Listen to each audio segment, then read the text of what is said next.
Comeback Team community, here we are. We're here at the Comeback Team podcast, and today's concept and today's topic is going to be something that we all hear about, we all talk about. It's everywhere we look in the sports media, the fitness media. But what does it really mean? The mental game. You know, it's such a fundamental part of how we engage in anything that we perform at in our lives and in our personal, physical world. So, you know, we're going to break that down into the way we organize a mindset, the way we look at the mental game, our understanding of the mental game. What does it mean to have a mental game? And obviously it's dependent on what activity we're talking about, but how we frame it and how we engage with it really is going to ultimately help us define our process. And we're going to just chat about that and see where it takes us. Yeah, you know, I mean, people talk about mental toughness, and I think that they're always thinking about just psychology. And there's this big, like, kind of clinical thought process that people have about mental. And they say, it's mental. They missed the putt because it's mental. They missed a free throw. Mental. But what's not mental, right? What activity can you be completely void of all mental activity and be successful? There is a place that they call the zone, right, where you're able to bypass all of the surface level, you know, mentality-based things and tap into something which is really this unconscious, like, version of yourself, which allows you to just play and just flow. But when we're talking about it in the training environment or the comeback environment or the rehab environment or the biomechanics environment, we're really talking about, and I always say it like this, you know, you get your mental toughness through your physical challenges.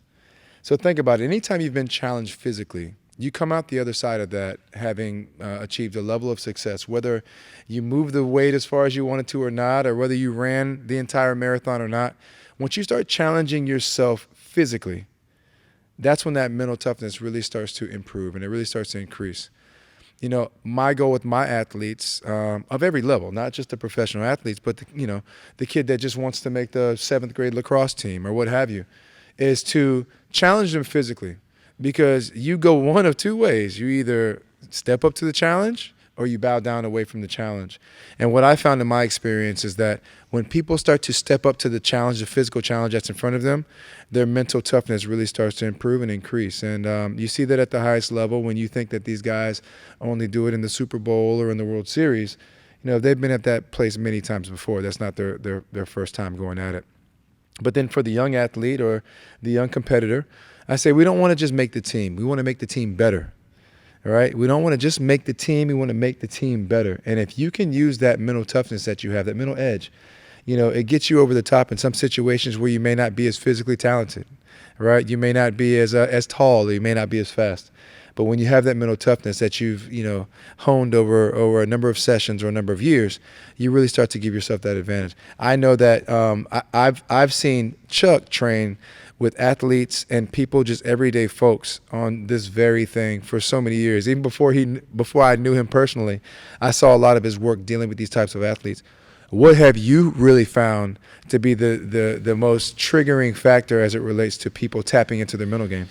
Well, if you don't mind, I'd like to tell my own personal story for just a moment and kind of a comeback. When I was playing competitive sports, and this was after I was playing pro ball, but I was still active. My preparation, as I would put on my uniform, I'd always be singing to myself, "Eye of the Tiger." In fact, I heard it coming here today. And the one line that got to me that I thought applies to here, and now when you talk about mindset, is the one line towards the beginning: grab the dreams of the past and fight just to keep them alive. Now, whatever that dream might be, personally, 9 years ago, make that 11 years ago, I had total knee replacement. And I remember sitting at my kitchen table. My knee was twice the size of my left one, and my leg was straight out. I literally, this is no exaggeration, literally could not lift my foot a quarter inch off the ground. And I happened to be talking to my brother at the time, and I started crying. if you don't mind, he sent me. My brother's a English literature professor in New York City, and he sent me this passage that has meant so much to me that I put it the opening page of my book. And this is a passage from Lord Alfred Tennyson from Ulysses. And he said, "Though much is taken, much abides, and though we are not now that strength in which old days moved earth and heaven, that which we are, we are. One equal temper of heroic hearts, made weak by time and fate, but strong in will to strive, to seek, to find, and not to yield." And I look back then when I had the limitation, even though I knew it was temporary, the frustration set in and overtook my mind. And I thought, okay, what's the goal that I want to do? And that's just to walk again. And I remember not being able to just do a simple move that is essential to successful biomechanics, and that's ankle dorsiflexion. I couldn't get my lower leg over my foot as I would walk. That was my first goal. I had to do that. Once I got that, that was the tripwire to allow everything up the chain to work. So my mindset became, as we talked earlier in an earlier podcast of goals, is my goal is to gain that movement back. And when I gained that movement back, it started to be the tripwire to allow me to have small successes along the way. I know, Frank, you've helped me when I had my shoulder replacement, and we worked together in other respects. But this helped. Your guidance helped me get past when I had that mental sticking block. And I think that is so important. It's so important to have that bigger goal, but to break it down into smaller goals. And that is what I see a lot in the rehab environment when I talk to patients, especially in the beginning in their initial evaluation, is to break it all down, give them an idea of where they're at that moment, what is their goal, and now we're going to set small and achievable goals in order to get to that point.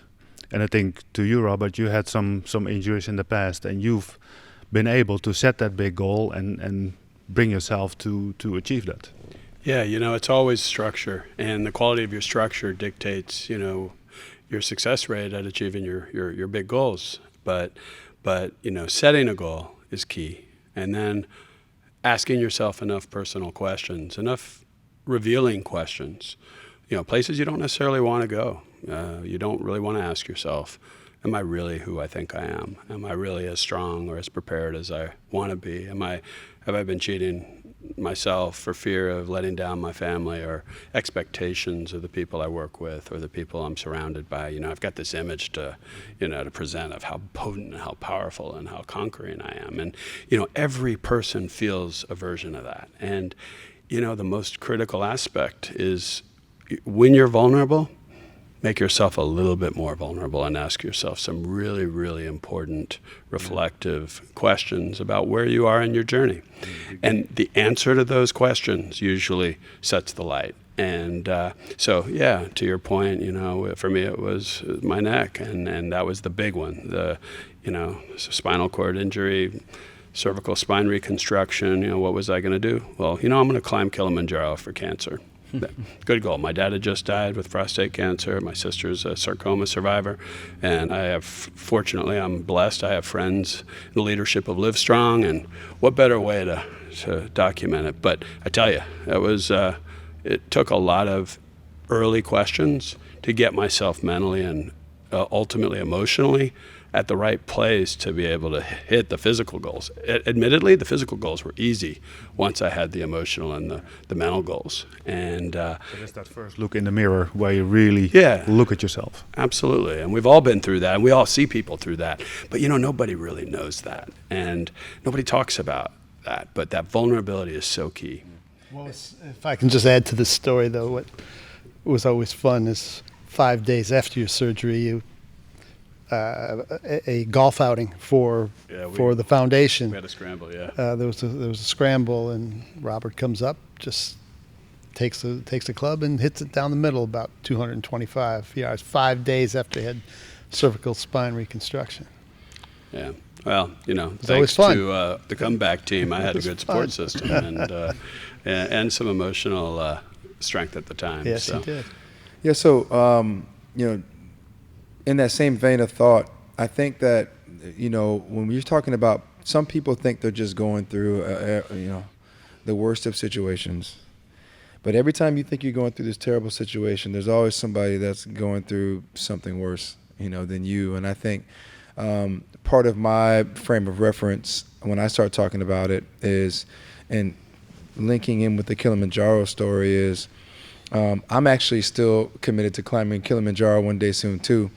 And the reason why is because I've had the honor to work with the Wounded Warrior Project over a number of years, and with a good friend of mine, Jason Martinez, who was the one who was coordinating all the fitness and activities for the Wounded Warrior Project. So now I'm talking about double amputees, PTSD, like every situation that you can have as a Wounded War veteran, we were dealing with. We're taking them on golf outings when I've got a guy, a W amputee above the knee, teaching him how to swing a golf club, to use his lower body somehow to achieve a sequence to hit the golf ball.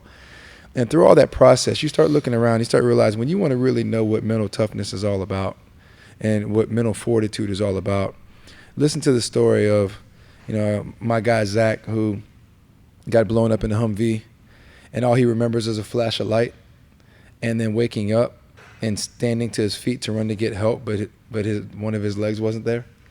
And watching his people, who have fallen all around him, and doing everything he could heroically to make that call, getting picked up, closing his eyes, and waking up 2.5 weeks later in Germany, right?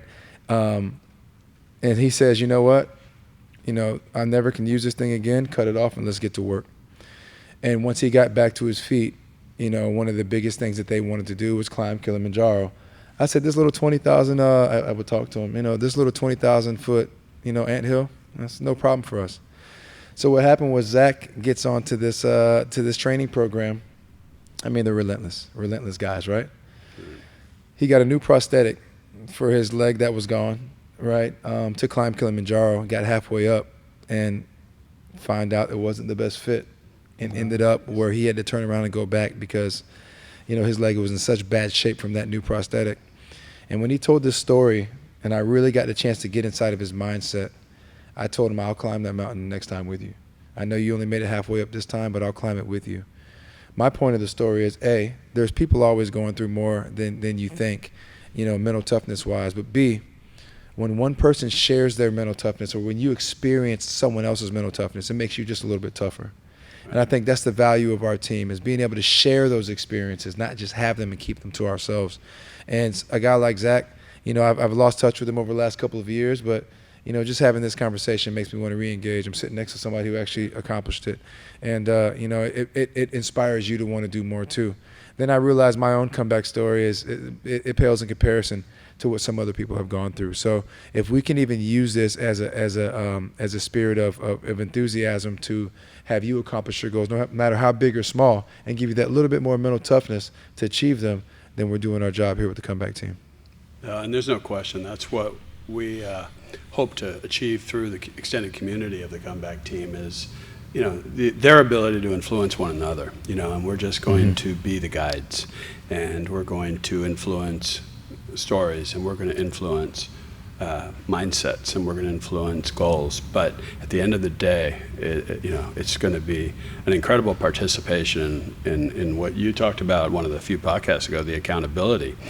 All of this provides accountability structure that gives us the fabric by which we can continue to pay this forward, and paying it forward is so key. One of the fundamental things to the mental game is mindset continuum, and people get to a point in their personal, physical, emotional existence, and don't ever neglect the emotional component to the physical journey because it's critical to the path. But every person I know lives within a mindset, and with or without events in their life, whether they're good events, bad events, adverse events, they ebb and flow around that mindset continuum, and it's a line of fundamental engagement with their universe and their perspective and their space. Well, turns out that mindset continuum can be changed. It can be altered. It can be manipulated. And so some people are on this mental toughness mindset where it's so far out on the strong side that they can become a danger to themselves, and they need to soften it. They need to adjust it and blend it to make smarter choices and not just relentlessly, stubbornly attack. Some people find themselves so scared, so weak, so vulnerable, so victimized that they're terrified of engagement. They're incapable of engagement. That mindset transcends all aspects of their personal, emotional, and physical life. That person has an opportunity to let their mindset line change. And as with everything in moderation, being in the middle of that zone, that mindset continuum zone, and then earning the right to advance it to even stronger is the best pathway. And I like how you said earning, right? Because a lot of people see the pie in the sky, they see the ultimate goal, and they want to go from level 1 to level 5 right now because they want it now, you know? But we must earn that progression. We must earn that opportunity to move to the next level. Because the reality is, if we move too fast, then we have not built the foundation and the structure, just very similar to the physical therapy environment.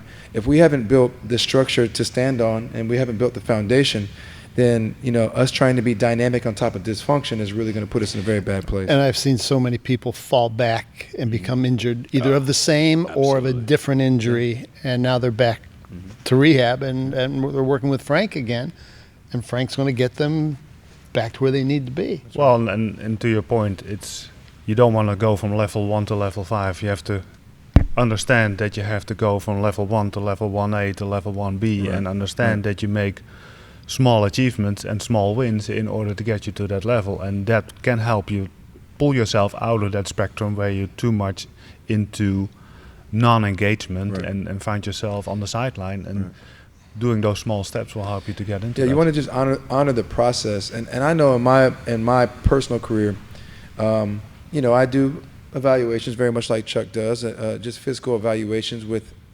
seemingly healthy people. And then, you know, you realize, okay, out of these 10 movement-based assessments that we do, these 3 they have a challenging time with. So I have a series of 3 to 5 corrective exercises for each one of those assessments that can help them be better at the assessment. What I began to realize over a number of years is that just because they're good at the assessment doesn't mean they don't need to do the associated corrective exercises anymore, all right? And what I've done now is I've taken the corrective exercises that I've seen across the board that pertain to so many people, and I've just incorporated them into the daily routine of everybody as even part of the culture, right? Because everybody needs to be able to squat efficiently. Everybody needs to be able to lunge. Everybody needs single leg balance, things of this nature. And we should be incorporating aspects of these different types of movements and assessments in our daily routine, because even if all these lights work, we still have to flip on all the switches, right, to light the room up. And it's not just going to light up itself. We have to go through the physical act of flipping on all those switches. To that point, TA, is in many respects, I mean, what you're talking about is movement prep. Yep. And movement prep for the highest athlete is one thing. I stated in a podcast earlier, we all move the same. It's the limitations, compensations, and idiosyncrasies that may make a difference of how somebody moves, or if there's an injury that may have come along. Sure. But the point is that for that athlete, movement prep is to get movements to occur, the proper movements to occur, from the foot, ankle, from the hips, the thoracic spine. For somebody who's been injured, they lose some of that along the way. So we can regress, let it be if it's the high-level athlete or if it's just for movement prep, or we go back to rehab. You got to go back to the foundation. So one of the concepts I always tell people, and I include in with the people I work with, is that we have to regress before we progress, because that regression is also going to really be a small step to progression. It's all relative to what the individual has. That goes back to the UDU concept. Right. But traditionally, people think that regression is a negative thing, don't they? Exactly right. And it's not. Exactly right. That's a culture shift that we can never stop talking about, because that's one of the aspects where a strong mental game can hurt you if you perceive that as a failure. And it's not a failure, it's a reset button, you know, and that is one of the core values of this conversation, honestly. And all that does is make that high-level athlete more efficient at what they do. Right. The injured individual who's going through rehab or is coming out of rehab and transitioning to return to play. Sure. We've got to make sure that foundational concept is there. Yeah, we got to do the simple things really well. Yeah. You know, because once we can dominate that foundation, the foundational movements and the simple things, we can start, you know, really making progress. But I want to address something that was brought up a little while ago, and that being right now we're talking about the where the strong-willed, the strong-minded can be a detriment. Robert, you mentioned something earlier about those that are weaker and having problems. The thing that the people I've worked with, and even when I've been at my darkest, downest times, is when I feel vulnerable, when I feel weak, every story that enters my mind, and I keep thinking of how that is negatively affecting me. Mm-hmm. And people set themselves for their own limitations. What I've learned through my counselors, what I've learned from working with others that are, let it be if it's early on in a rehab program or early on to return to play, and they have a low threshold, we have to get back to thinking of being in the moment, and being in the moment is focusing on your breathing. And if we breathe, you cannot, and if you focus on your breathing, you cannot think of anything else but breathing. Even when I'm working with somebody who has been somewhat from a regressive to a progressive approach, and we're doing something, let it be if it's just to gain some core strength, or as you said earlier, we want to work on the biceps or whatever. Not that that's an issue, but the core strength is, because the core strength leads to the mental strength. Is they're getting fatigued, their form is breaking down. I tell them, focus on your breathing. We're only going another 10 seconds. Focus on your breathing. They do, and 30 seconds later, they're done, and they don't realize that they pushed through it mentally. Well, you know, and we're talking about mental game. We're talking about mindset continuum. That's a fundamental exercise that enables you to reset. And again, it's that pause, step back, reflect, go forward, fundamental tendency in any harsh moment that we deal with. And, you know, at the end of the day, being able to transition into the mindset continuum you want, you have to think positive. You can't be anti-negative and find positive success. You have to find examples of positive success. And so this entire conversation about mindset continuum, about the strength and value of a mental game, is not there to say, go have the strongest mental game. It's there to say, assess yourself, ask yourself the right questions, put yourself in a position, and then put your eyes forward on a target for success. This is the Comeback Team. This is our podcast. Check us out on social media. We've got substance coming. We've got algorithms coming. We've got produced content, and we're going to show you how to transition. Thank you.